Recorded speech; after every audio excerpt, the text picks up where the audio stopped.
Good morning.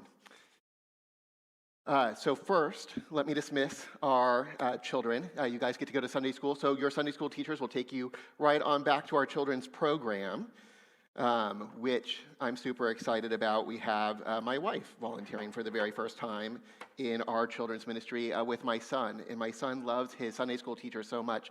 I have a feeling we were a little bit nervous that he was going to be upset that mommy was teaching today. So those of you who volunteer and serve in our children's ministry, particularly in pre-K, thank you. My son loves you. So when I was growing up, I wanted to be an actor. That was my childhood dream. I fancied myself winning an Oscar. They don't give out Oscars for pastors. It's a struggle for me. It probably always will be. But that shiny Oscar, I really wanted that. I wanted to be in plays and movies. My first starring role was the Spider in The Frog Prince, and then I graduated to a Munchkin in The Wizard of Oz and a flying monkey. I was the only flying monkey with a line. I was quite excited about that. And then I hit a roadblock, which was I can't carry a tune. And in children's theater and in high school, you really need to be able to sing in order to get good parts in school shows. And so because of God's grace in not giving me the ability to sing, I answered his call into ministry, which is kind of fun. What was it that you guys wanted to be when you were growing up? Ooh, silence. This is the audience participation part. Dave, what did you want to be? You want to be the guy who pumps the gas. You like the smell of gas. Okay. Not anymore. Okay. Well, Oregon would be your place to be because they don't let normal, average citizens pump gas up there. You have to be trained or something. Steve, what did you want to be? CEO of Disney. Yeah, nice. I would like to be the CEO of Disney. That sounds fun. How about you? You wanted to be a veterinarian. I love it. So I asked my son recently what he wanted to be when he grows up, and he said Spider-Man. But not just Spider-Man, he wanted to be a firefighting Spider-Man, which is, I think, a really great career path for him. I'd love to see it. So this is him at his preschool Halloween costume parade in October, and as I was putting together the slides, I found this one. Apparently Spider-Man's a common theme for him, because there he is 2 years earlier, at just 2, dressed as Spider-Man. So, maybe when he's 38, he'll continue to dress as Spider-Man. We'll see if that's a running theme. But this question, right, like what did you want to be when you grew up? It's something that we ask children all the time. And I think a lot of the time, the answers that we expect, maybe not, selling gas, or might not be a common answer. The common answers we probably think of are maybe similar to my son's. Maybe they want to be a superhero or a firefighter, maybe not combined like my son. Maybe they want to be a teacher, or I think even a veterinarian. Like these are common things that we hear or expect to hear kids say that they want to be when they grow up. But something's changing as technology evolves and we evolve. The answer that kids are giving is evolving. So who would have thought this? 1/3 of kids surveyed recently said that they wanted to be a YouTuber. Do you guys know what a YouTuber is? Yeah, some of us are like, oh, what's a YouTube? So YouTube is a video sharing platform. It's owned by Google. And YouTubers are the content creators. They are the people who create these YouTube videos. And they have quite a following. And this is, of course, where kids are actually getting a lot of their media consumption today. So it's less and less TV, it's more and more YouTube. And so this is what they aspire to. So 1/3 of kids want to be a YouTuber. 1/5 of them say that they want to be a blogger or a vlogger. 1/5. How many of you guys know what a vlogger even is? Okay, some of us. So a vlogger would be like a blogger. A blogger typically writes like little short form articles. I read a lot of bloggers on like Christian literature. A vlogger just does the video version of that. I actually have a former student of mine who is a lifestyle vlogger. Her and her husband renovated an RV, traveled across the country, and they have hundreds of thousands of people who follow them on YouTube. It's kind of fascinating. They've been featured in like People magazine. And so 3/4 of children today who were surveyed said that they would consider a career in like online video. Just kind of fascinating. Like who would have expected YouTube to be a dominant theme? Maybe young parents. And I don't know, like I know that this is true, but it still surprises me. I recently had lunch with a college student of mine, former student of mine, who was back in town, and he and I were sitting together, and I was kind of asking him what his life plans were as he was sitting at college. The thing that he told me that he was looking forward to doing was becoming a YouTuber. It was just like so baffling to me. I was like, you're in college and you want to be a YouTuber? Like, that doesn't seem like those go together. But what he wanted to do is he wanted to study music, and he wanted to transcribe popular music that's written for like pop, I don't know, what you'd see on MTV or rock or something, and he wanted to transcribe it for the violin, so that he was going to turn like popular music into violin. And I know, because I've listened to them, that there are groups that do that. There's the piano guys that just turn popular music and they play it on piano. There are the cellos, two cellos, and they do exactly that. And so he wants to do the violin version of it. And honestly, like, part of me wanted to dismiss him. Like, what? Are you crazy? Like, you're in college. Like, you got to have a better career than YouTubing, right? Well, this is what we discovered as I was researching this. 55% of YouTube's revenue goes to creators. So when you look at YouTube out of the Google slice, 55% of what they make goes straight to creators. And in 2020, YouTube made about $20 billion. So that's bigger than the entire music industry. YouTube is just unreal. And $10 billion of those dollars went to content creators who were maybe transcribing popular music for the violin. So I don't know. How many of you would be excited if your kids came home and told you that they wanted to be a YouTuber? Okay. Yeah, no. I don't think I would be either. I fear that they would starve to death, which is probably what my mother thought when I said I wanted to be an actor. But content creators are actually making some pretty good money.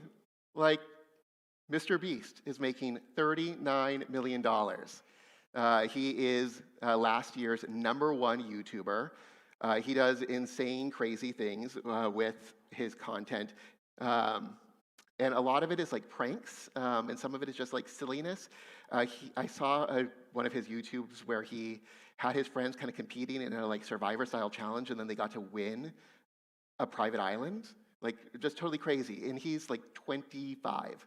He is young, making $39 million a year. He's made more than twice the salary of the Coca-Cola CEO.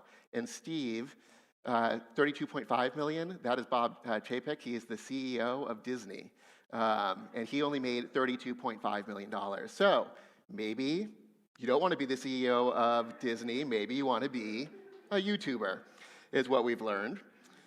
Now, Mr. Beast, adding to his accomplishments this year as the #1 YouTuber, he surpassed last year's #1 YouTuber, who is actually 2 years running. This is Ryan Kaji, 9 years old, made $30 million in 2021. $30 million as a 9-year-old. You want to know what he does? He does toy reviews. He reviews toys and makes $30 million. So my son will be on YouTube any minute now. It's pretty crazy. Now, these content creators on YouTube, they are influencing people to buy toys, right? Like, a lot of YouTube is ultimately selling stuff. They're influencing people to pick up a violin. They're influencing people to do silly pranks and to get views. But they're also influencing a generation to follow them into an industry that would have been hard for my generation, older generations than me, to even understand. When I told my family that I wanted to be an actor, some discouraged me, pointing out that most aspiring actors end up waiting tables. And I'll be honest, when this college student told me that he wanted to start a YouTube channel, I was tempted to dismiss him as well. Sometimes we can be pretty dismissive of the dreams of young people.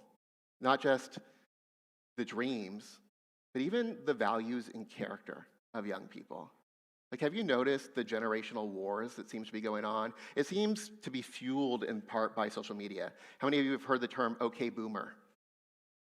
Yeah, okay, so OK Boomer is a way of dismissing like the baby boomer generation. Well, I was on TikTok, which is a short form video platform, the other day, and I left a comment and somebody responded to me, OK Boomer. I'm a millennial. I'm not a boomer. I was deeply distressed by that. And millennials tend to be in the middle of it because boomers, tend to think that anybody who's like a young adult, like 22, 23, Lucas's age, are millennials, but they're not millennials. Like, high school students are Gen Z, which, how many of you have heard of Gen Z? Okay, some of us, yeah. So on one hand, I have Gen Z calling me a boomer, and then I have boomers calling me a millennial and like attributing things that are true about Gen Z to me. Like millennials now, we maybe have a mortgage, we have a family, we have a job, but instead we're decried for doing nothing but eating avocado toast. And I don't even remember if I've ever had avocado toast, but it sounds delicious. Um, and of course, this isn't anything new, right? Like, who knows who this is? This is a little bit before my time. Okay, who is this? It's Archie Bunker and Meathead, right? So Archie Bunker and his son-in-law Meathead, they had endless conflict, partly from political differences, but also just from generational differences, clearly of different generations. And like I said, this isn't anything new. This is a book, The Young Against the Old, about First Clement. First Clement was written in the first century, and it is about the church in Corinth. So we're all the way back to ancient Rome, to biblical times.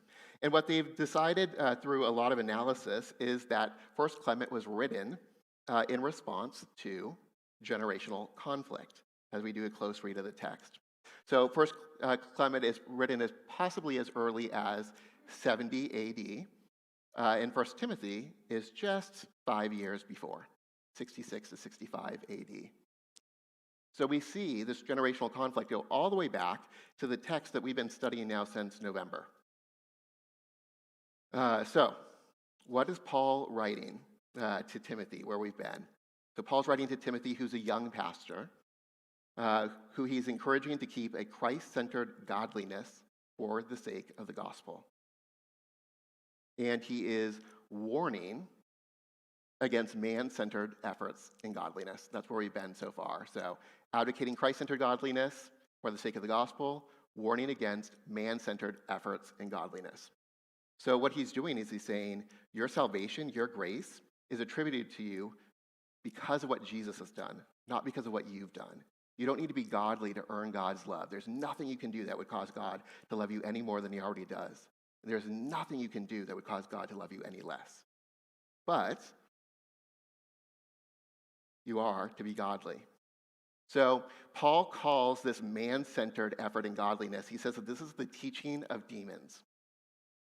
The teaching of demons. So on one hand, we're not to do it by our own power. We're to do it by the power of God.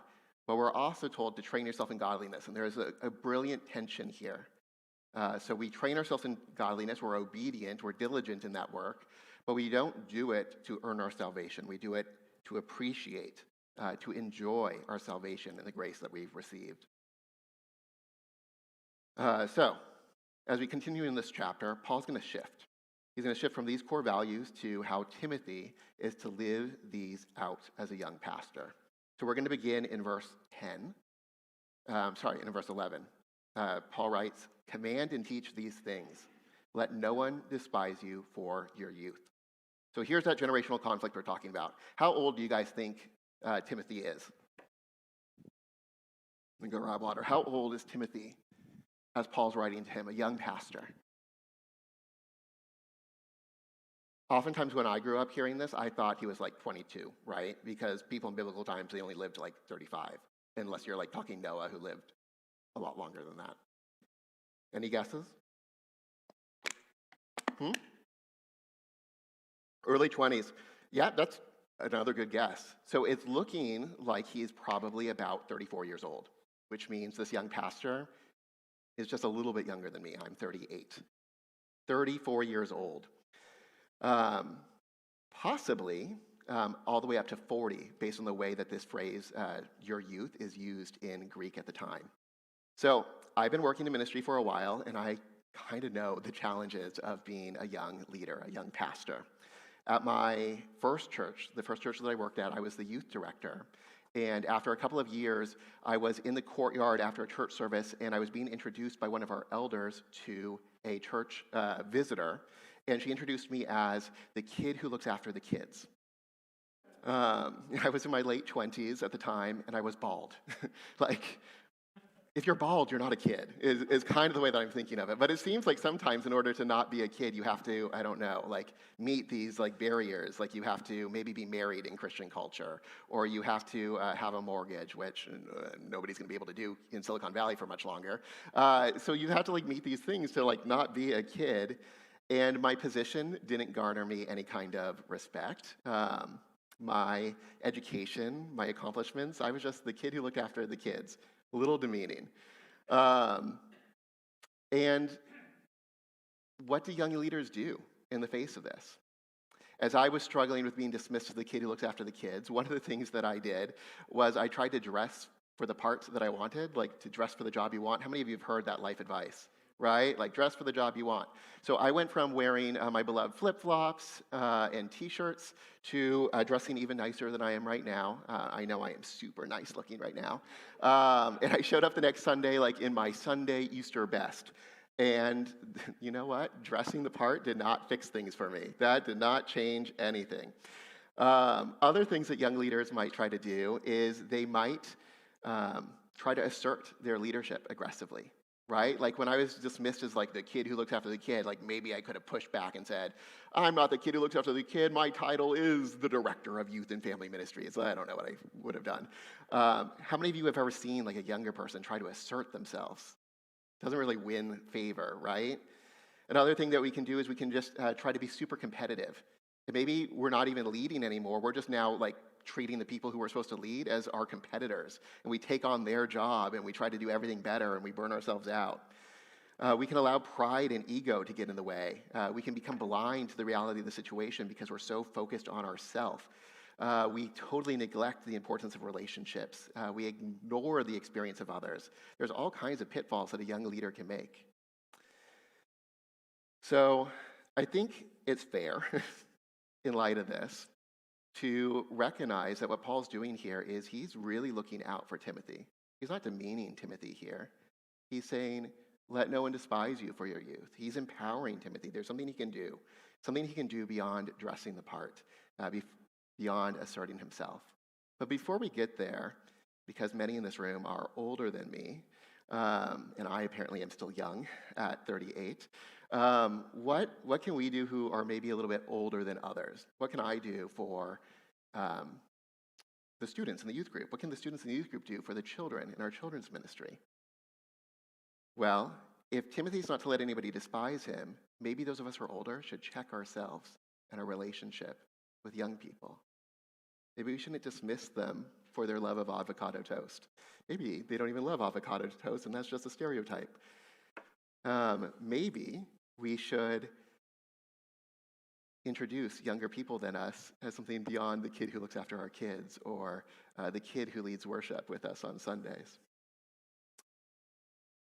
Maybe we should have high expectations for young people. My wife is a high school math teacher, and she talks all the time about the importance of setting high expectations in the classroom because the students will meet them. So when we dismiss younger generations, when we just write them off as being lazy millennials, when they're actually Gen Z, they don't have nothing to aspire to. They have nothing to rise to. These twins, this is Alex and Brett Harris. This is a photo from about 10 years ago. They were 19 at the time. They had just written a book. The book's called Do Hard Things, A Teenage Rebellion Against Low Expectations. And the book is just that. It's about inspiring other teenagers to do things that are hard, to do things that matter. These young men are Christians. They come from kind of a homeschooling Christian dynasty. And this book, this movement was really popular. So at 19, this book became a bestseller in the Christian sphere of influence. The year prior, at 18, they had the most popular blog for Christian teens. Christian teens were reading this all over the place. And their success in the blog led them to speaking at conferences, both nationally and internationally.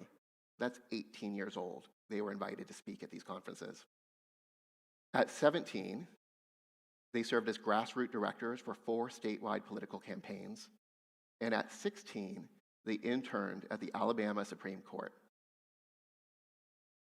16 years old, interning at the Alabama Supreme Court. What can our young people do? What can the young people in our midst accomplish? And this isn't just a one-off thing. This isn't just something that happened in a fluke in 2012 or whenever. This, you guys know who this is? Not Lewis and Clark. Close. This is George Washington, who overcame a difficult childhood. Born middle class, but his father died young. Wasn't a very good student. But at 17, he became the official surveyor of Culpeper County in Virginia. And while this looks like it might be a job that a boy could do, he's working out in the frontier. This is the job of a man. Or this. This is kind of a fun story. This is David Farragut. He began a career at sea when he was 10 years old. So that's the little boy there in that picture, not the sea captain. He saw battle for the first time at age 11, an 11-year-old in battle. Can you imagine? And then at age 12, he was given command of a ship that had been captured in battle. So this illustration depicts him going toe-to-toe with the British captain of the ship that he had just defeated. Now, for whatever reason, it was customary in that time, because of the British captain's rank, he was allowed to keep his pistols. And so this sea captain, proud man of the British Navy, did not take kindly to being bossed around by a 12-year-old kid. So he said that he was going to grab his pistols and take the ship back. So 12-year-old David stood his ground and said, if you try that, we're going to shoot you and throw you overboard. And the British sea captain went back under the deck and didn't challenge 12-year-old David. Pretty amazing to think of a 12-year-old having a showdown with a British sea captain. This is Angela Zhang. She graduated from Monte Vista High School about 10 years ago. And before she even had graduated, she had invented a nanoparticle system that they still think, might lead to curing cancer. Didn't even graduate high school, and she's making medical advances. Young people can do incredible things. They can do absolutely incredible things. But Paul, he's writing to Timothy, who is young, at 30-something. What's he to do? He's not to wield his authority and demand respect. He's not to throw a temper tantrum for being called a kid who looks after kids. He's not to threaten to throw people overboard. He's also not told to dress the part. He's told to do this, to set an example. But set the believers an example in speech, in conduct, in love, in faith, in purity. Is to be an example. And aren't these the areas where young people often get in trouble, right? Like in speech. Like, how many of us have heard young people say something that maybe they shouldn't? I mean, how many of us have heard older people say that too? I have. How about in conduct? Right? Like, you have that teen impulsivity. In love, how many disasters have happened because young people fell in love with the wrong people? Romeo and Juliet. In faith, in purity. These are all the things that we know are particularly important for young people to keep an eye on. And so Timothy is espoused to be an example. So what Paul's writing here is that authority in the Christian community is based on a person's character, not on their age or position. You don't get to be a pastor because you're 40 years old. You get to be a pastor because you have the character and the qualifications to be in that office. If you're lucky, we all get to be old. But character comes from intentional cultivating. We're all, hopefully, going to get old, but are we all developing the character that is necessary to be an example? So if you're young, I'll just turn to the young people I see in the room. Hey, Tegan. If you're young and you don't think you're being taken seriously, the message here is not to get angry, but to be an example. And I think in so many ways you are a good example of how to conduct yourself with grace and dignity. I had a student at Saratoga Federated, my previous church. At 13 years old, her parents came to her and they offered her the chance to plan a family vacation. So I think her parents did this because they wanted to give her the opportunity to, gain some responsibility and to figure out, like, how do I book plane tickets and some planning and logistics. That all makes sense, right? Like, it would be awesome for a 13-year-old to be able to plan a family vacation. And Caitlin didn't really have any limits, right? So she could plan whatever she wanted. So what would most 13-year-olds plan? Like a trip to Disneyland? That's what I would have planned. Maybe a trip to Hawaii? Yeah, sign me up. She decided she wanted to go to Uganda. She wanted to go to Uganda. Why? She had read a book by a young woman who felt called to go to Uganda and ended up starting an orphanage, and she took care of all kinds of kids. And that book inspired Caitlin, and so she wanted to go and serve at an orphanage in Uganda. So that's what she did. She went to Uganda and she served in an orphanage. She brought her parents and her brother, who was younger than her. I think he was just 10 at the time. And they spent a couple of weeks in Uganda, loving on babies and children, doing some construction projects. And the trip was so transformative for them that when they came home, they shared with the larger congregation what they had experienced because of a 13-year-old girl, what they had experienced. 2 years later, they had inspired so many people that multiple families from Saratoga Federated went to Uganda to serve. Multiple families. 2 years later, more families went and served. This last year, which would have been an off year for that 2-year rhythm, families just picked up and decided to go on their own. A 13-year-old girl created a mission movement at that church, created a mission relationship with people in Uganda, joining in the work. A 13-year-old girl led. And she led because she had a heart for service. She led because of her character, not because her parents gave her an opportunity, but because of who she was beyond that. Okay, let's keep going through our passage today of 1 Timothy. He continues, until I come, devote yourself to the public reading of Scripture, to exhortation, to teaching. So Timothy is called to be a pastor. This is the work of pastoring. One of the primary things that pastors to do is to teach the word, to be able to expound upon it, to illuminate what is in God's word. And so Timothy is told to devote himself to that. Not all of us, though, are called to preach the word. All of us are called to know the word, to be in the word, to be inspired by the word, right? We're all called to be able to even defend it when called upon. So Timothy, while he's here getting ready to be able to teach, those of us in this room, we have other giftings, and we need to be devoted ourselves to that. What's your ministry? What's God called you to? I love that we have 3 people who are going on mission in just a couple of weeks. You've been called to serve, to encourage, to build relationships, to influence the art community in London. That's fantastic. That's awesome. You're devoting yourselves to that, picking up your lives and moving across the country. There's opportunities to serve right here in our church. Our children's ministry is largely staffed by our teens and some parent volunteers. They're devoting themselves to that ministry right now. The worship team, they're devoting themselves to that ministry. The tech team, they're devoting themselves to that ministry. There's so many opportunities for us to devote ourselves to the ministry of God's word. And we don't just do that for ourselves. We don't just do that because it's a nice thing to do for the church. We do that for a reason. Then Timothy is told, do not neglect the gift you have, which was given you by prophecy when the council of elders laid their hands on you. So Timothy doesn't just have a ministry, he has a gifting. Each of us have gifts and talents. Some of us is teaching, some of us is music, not me. I cannot sing, you don't want me to sing. Some of us are great with children. Some of us have the gift of generosity. We all have all kinds of gifts that we get to lean into for the good of all and for the glory of God. So Timothy is to be an example. It's to be an example of a faithful minister and a faithful steward of his gifting. Continuing on, it says, practice these things, immerse yourself in them, so that all may see your progress.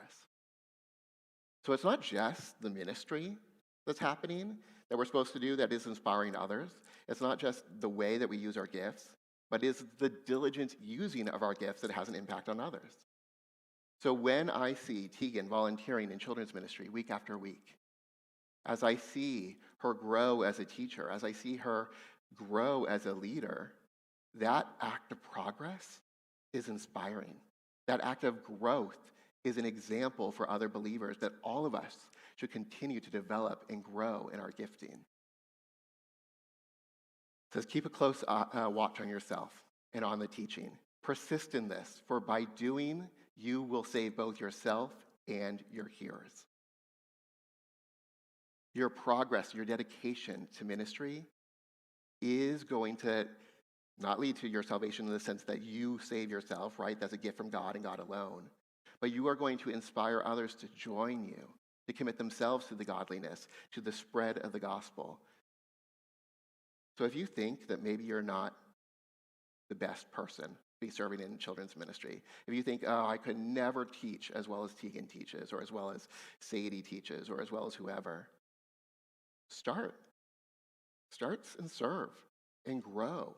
And allow that growth to be a testimony of God's faithfulness in response to your faithfulness. Allow your life to be an example for others. Because we need each other. We need each other, and we need that example of growth. Our ministry isn't just about our vertical relationship with God. It's also about our relationship with each other. We're called to be the family of faith. Paul writes that the church is made up of many people, and that many people are like pieces of a body.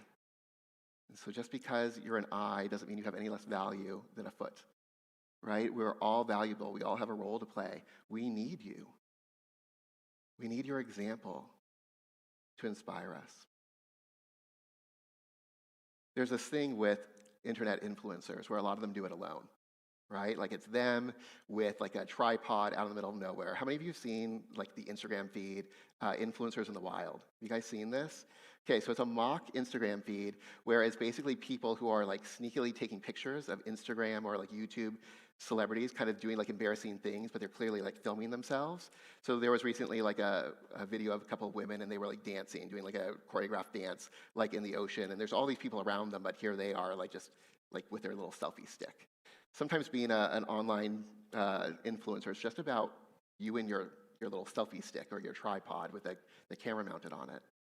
But to be a Christian influencer is about being in community. It's about rubbing shoulders with each other. One of the dangerous things about being a virtual online influencer is that you can just assert yourself as whoever you want to be. Nobody actually knows you. I know a woman, she started a Facebook group where she's way out of her depth, offering all kinds of advice. And she has like 1,000 people who are following her. And the woman's a plenty nice woman, but she's not an authority. And it's just amazing to see that she's amassed this giant crowd. And she kind of gets away with it because she's not known.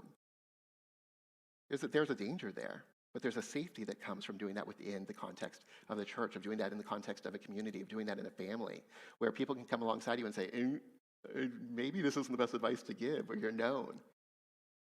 And when we do it in that kind of context, when we're able to show ourselves as growing, where we don't have to present ourselves as some authority that we're not, we can inspire others. One of the things that I find so encouraging about this passage is that Timothy is a pastor who's being told to be an example, and that his example is important for his ministry. I think a lot of the times when we think of great speakers, we think of like the best sermon that we've ever heard by them. Like sometimes a pastor might become famous for a sermon. So you have Jonathan Edwards, a Puritan pastor, who becomes famous for Sinners in the Hands of an Angry God, right? Like it's still in print today. People talk about it. It's reenacted. It's a sermon that has had significant impact on generations of people. More recently, John Piper has a really famous sermon about seashells. And the poor guy can't go anywhere, and his children too. Like on social media, all the time people are mentioning seashells to them, to the point where Piper's children have said, like, I can't hear the word seashell again, because that just keeps coming up over and over again.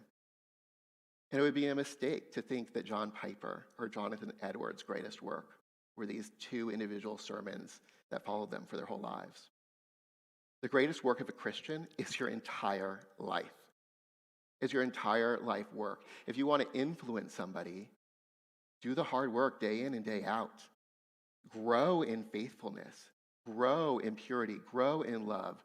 Grow in your knowledge of the truth. Grow in ministry. Allow people to know you and see you grow and evolve as a person, striving for godliness. because that's what's going to inspire people. A couple of days ago, I lost my friend Veronica. She passed away due to COVID pneumonia. And it's really easy to think about just what a waste her early death was. And it's really easy to think about all the potential that she still had as a young person. But then, like, when I start thinking about the impact that she had on numerous people in kind of quiet ways, ways that maybe didn't get all the attention that we celebrate in our culture, I think of just what an inspiring woman she was. She led youth ministries, she mentored teens, she encouraged people, she loved on them well. She was a really great friend. She was an example of somebody who was faithful in suffering. In the years that she and I were particularly close, I saw her pray over and over and over again for God to change her circumstances, and God didn't. And there were opportunities she had to run from her circumstances and go her own way. But just in the quietness of prayer, she's like, no, God has me here for a reason. I'm not going to run. Like, that has had such an impact on my life.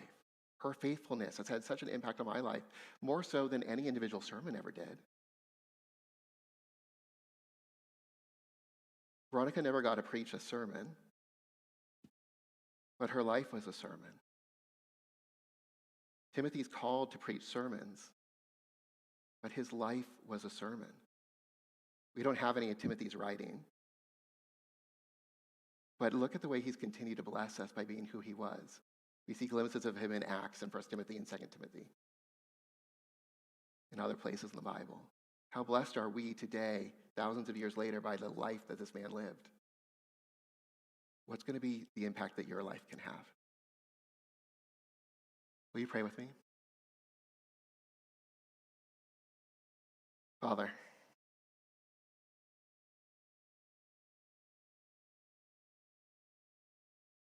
when I just think of the generational war, I think of all that we're missing out on.